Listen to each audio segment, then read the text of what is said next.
রাক্ষস আছে কিনা বাংলাদেশে? আহা, চলো আকাশের চাঁদটা দেখে আসি। বিবি কয় ঠিক আছে, চাঁদে গেল দেখার জন্য ছাদে গেল। স্বামী দেখে বলছে বিবি দেখো আকাশের চাঁদটা কতই না সুন্দর।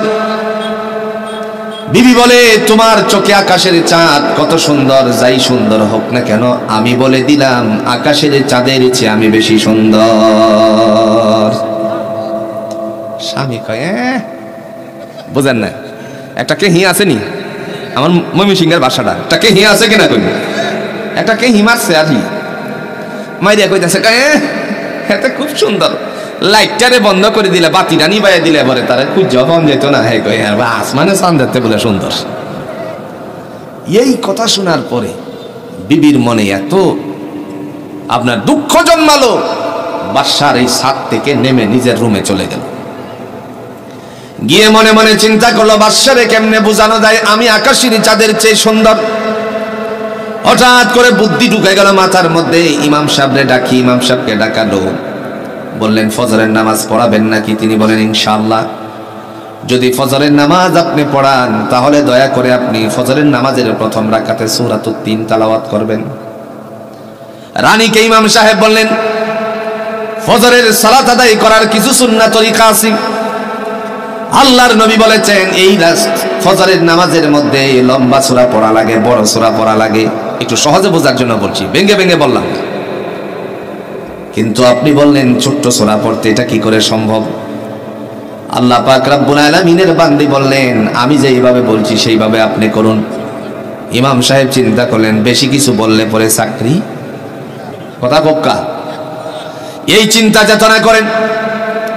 আল্লাহ পাক রব্বুল আলামিনের বান্দী বললেন আমার কথা মতো আপনি নামাজটা পড়াবেন। ঠিক আছে, আসসালামু আলাইকুম। এবার বাদশাহ রানী বলতেছে কেন চলে যাবেন, বাকি আরো কথা আছে। তিনি বললেন আবার কি কথা? রানী বলল আপনি যদি প্রথম রাকাতে সূরাতুত তিন তেলাওয়াত করেন, যখন আপনি পড়বেন লাকাদ খালাকনাল ইনসানা ফি আহসানি তাকওয়িম, সেই সময় ইনসানটারে বাদ দিয়ে আপনি পড়বেন লাকাদ খালাকনাল কামারা ফি আহসানি তাকওয়িম। নামাজ হইব, কথা কইতেন না, নামাজ হইব। অকরে কিয়ামতের আগ পর্যন্ত যদি নামাজ হইবা পড়া নামাজ হইব। ইমাম সাহেব সর্বনাশ, আপনি কি আমার ইমানটারে কোন না না আমি ইমানটারে ধ্বংস করার জন্য বলছি না। বাদশা নামাজে যাবে, আপনি এইভাবে নামাজ শুরু করবেন, বাদশা পিছন দিক দিয়ে লোকমা দেবে, আপনি কিন্তু লোকমা গ্রহণ করবেন না। রাগে মসজিদ থেকে বেরিয়ে চলে আসবে। আপনি যখন বুঝবেন যে মসজিদ থেকে যাই গেছে গা মোটামুটি, তখন সমস্ত মুসল্লিদেরকে বলবেন হাত ছাড়িয়ে দিয়া নতুন করে নামাজটা আদায় করে নেবেন। এবার ঠিক আছে নি কথা কন না? ঠিক আছে নি? ঠিক আছে, কি করা যাবে কফা। বান্দা এবারে চলে গেল। রাত আস্তে আস্তে গভীরতার মধ্যে পৌঁছানো। ইমাম সাহেব চিন্তায় পড়ে গেল, না জানি আমার কপালে কি আছে। এই দিক দিয়ে রানীও চিন্তা করলো তোরে আমি এবার বুঝাইয়া দিব। মাঝে মধ্যে রাগ করলে পরে দুইজনের মধ্যে ভালোবাসার বহিঃপ্রকাশ হইতে হইতে পরে তুই পর্যন্ত এই কথা গন্ঠে কিনা। আহারে, আগের দিনই বালা আছেন, স্বামী জাইনে দিছে 10 হাতি কাপড়, শরীর ডাকতে সমস্যা ছিল না। এখন 13 হাত দেওয়া শরীর ডাকে না ভাই, কথা কন না কেন? জাইনে দিছে সবই সন্তুষ্ট। এখন সর্বনাশ, তোমার এই সংসারে আমার 45 বছর হয়েছে। কয় বছর? এগুলো আমাদের ভাষাটা আর কি। 45 বছর হয়েছে সংসার আইছি, একটা দিন তুমি আমার ভালো কাপড় পিন্দায় দেখছো না। মানে একটা ঈদে পছন্দ হয়েছে না আর কি। একেবারে 45 বছর লইয়া টান মারছে, 45 বছরের হিসাব লাগাই দিছে। এরকম পরিবার আছে না নাই?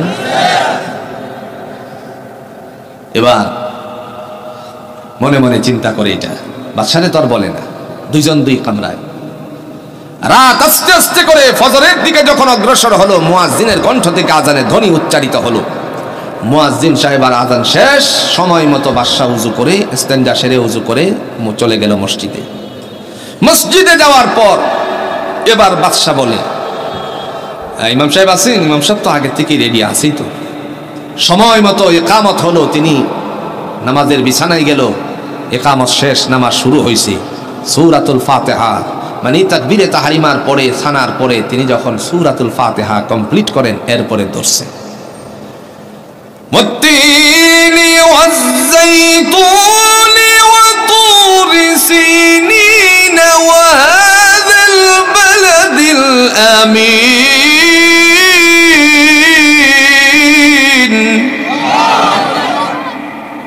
লাকাদ খালাকনাল কামারা ফি আহসানি তাকওয়িম। নামাজ হইবনি, এটা আসতে কইলাম আর কি, ঝামেলা আছে, এখন উল্টা বুঝে মানুষ। আপনাদের এলাকার না, সারা বাংলাদেশ দেখবেন একটুখানি কাইটা দিয়ে আর একটা মাইরে দিছে, ইটা কইতা নি জবিল্লাহ হুজুরে, কথা বুঝতে নিবা। তো এই অবস্থায় পিছন দিক থেকে লোকমা দিল বাদশাহ, লাকাদ খালাকনাল ইনসানা ফি আহসানি তাকওয়িম। বাদশার লোকমা একবারও গ্রহণ করলো না, চিন্তা করলো রানী যা বলে দিছে তাই মানতে হবে, কারণ দুনিয়াতে আজকালে আমাদের মন্ত্রী পরিষদ বলেন, এমপি পরিষদ বলেন, যাদেরকেই দেখেন না কেন ওদেরকে সোজা যদি না করতে পারেন তাহলে ওনাদের বিবির কাছে গেলে পরে মন্ত্রী এমপির কোনো হাওয়া নাই, কারণ বিবির কাছে মন্ত্রিত্ব নাকি বুঝাই দিব। আমার ভাইরা, আল্লাহ পাক রব্বুল আলামিনের বান্দা রাগান্বিত হয়ে মহলে চলে আসলো। মহলে চলে আসার পরে তিনি যখন কিছুক্ষণ পরে ইমাম সাহেবরে ডাকালো, ইমাম সাহেব বুঝলো বাদশা তো চলে গেছে মনে হয়, নামাজ পুনরায় পড়ালেন। তারপরে মহলে যখন গেল, বলছি ইমাম সাহেব আল্লাহর কোরআনটা হাতে নেন। কোরআন হাতে নিল, ডেকে বলল আপনি এই কোরআন থেকে সূরাতুত তিনটা বের করেন। বের করল, পড়েন, পড়ছে ওয়াত-তিনি ওয়াজ-যাইতুন ওয়া তুরি সিনিন ওয়া হাযাল বালাদিল আমিন লাকাদ খালাকনাল ইনসানা ফি আহসানি তাকওয়িম। সাথে সাথে বলল জোহরের থেকে আপনার নামাজ আর পড়ানো দরকার নাই, এত লোকমা দিলাম একটা লোকমা নিলেন না, সুতরাং আপনার চাকরি নাই। ইমাম সাহেব চিন্তা করলেন রানীর কথা শোনার কারণে আমার ইমামতিটাই গেল। আস্তে আস্তে করে তিনি তার মহলের কামরা থেকে বেরিয়ে আসতে লাগলো। এসে বলল আবার ইমামের সাথে কি ঝগড়া বাজালে। এইবার ডেকে বলছে ইমাম সাহেব নামাজে মস্ত বড় ভুল করছে। কি ভুল করেছে? এবার বাদশা বলে ইমাম সাহেব লাকাদ খালাকনাল কামারা ফি আহসানি তাকওয়িম বলছে। ইমাম সাহেবের এই কথাটা মস্ত বড় ভুল, এত লোকমা দিলাম ইনসান বলে একবারও নেই নাই। রানী বলে ইমাম তো ঠিকই করছে, তুমি ভুল করছো। বাদ জেনি ফেস ইমাম সাহেবকে বলেন ইমাম সাহেব আপনি জান গা জোহর কেন? আমি যতদিন বাচ্চা আছি ওদিন মতো আপনি নামাজ পড়াবেন। সুবহানাল্লাহ কইতেন না? উনি তো গেলেন আনন্দের চিত্তে। এবার ডাক দিয়া বললাম রানী রে, সংসার জীবনে পেছ লাগাইও না, সংসার জীবনটারে ধ্বংস করে দিও না, ভালোবাসার সংসারে তুমি অশান্তি সৃষ্টি করো না। ঈমান যদি তোমার না থাকে, নবী রাসূলুল্লাহ সাল্লাল্লাহু আলাইহি সাল্লামের তরিকা যদি তোমার মধ্যে না থাকে, আল্লাহর কোরআনের বিরুদ্ধে যদি তুমি যাও, তাহলে তোমার সাথে আমার সংসার চলবে না। কারণ আল্লাহ কোরআন দিয়া বলছেন লা ইয়াত্তাখিযুল মুমিনিনা আউলিয়া দুনাল মুমিন, মুমিন ছাড়া কোনো বন্ধু রূপে গ্রহণ করা যায় না। সুতরাং তোমার সাথে আমার আর সংসার চলতে। আজকালে আমরা লক্ষ্য করেছি মুসলমানের সন্তান খ্রিস্টান নারী বিয়া করে, মুসলমানের সন্তান হিন্দু মেয়েরে বিয়া করে। বুঝায় না? ভুল কইছি? আরে সাকিব কান অন লাগবেনি, অন বুঝুননি। মুসলমানের সন্তান হিন্দু মেয়ে বিয়ে করেছে, মুসলমানের সন্তান ইহুদিকে বিয়ে করেছে। আল্লাহ কোরআন দিয়ে বলছে তাদেরকে তোমরা সংসারের মধ্যে আবদ্ধ করতে পারবে না যতক্ষণ না পর্যন্ত কালিমা ওয়ালি না হইছে। ঠিক না বলে? কোন জায়গায় বাইর খাইতাছি আমরা? প্রিয় ভাইরা আমার, মহান আল্লাহ পাক রব্বুল আলামিনের বান্দা বললেন তোমার সাথে আমার সংসার শেষ হয়ে যাবে, নিজেরা শুধরাও। বিবি বলল না না, সংসার শেষ হবে না। বিচক্ষণতার আলো দিয়ে বাদশা এবারে ডেকে বললেন বিবি রে, তুমি একটু সুন্দর করে আমার সাথে কথা বলো, কেন এমনটা করতেছো? বাদশাকে ডেকে বললেন গত রজনীর কথা মনে আসেনি? ছাদের মধ্যে গিয়ে আকাশের পূর্ণিমার চাঁদ দেখানোর জন্য তুমি বলছিলে আকাশের চাঁদটা কতই না সুন্দর। আমি বলছিলাম আমি বেশি সুন্দর, আকাশের চাঁদের চেয়ে সুন্দর বলার পরে তুমি আমাকে তিরস্কার মারছিলে। আমারে কষ্ট দিছিলে, যদি তোমার কথা সত্য হয় আল্লাহর কোরআনের কথা মিথ্যা, আর আল্লাহর কথা কোরআনের কথা যদি সত্য হয় নিঃসন্দেহে তোমার কথা মিথ্যা।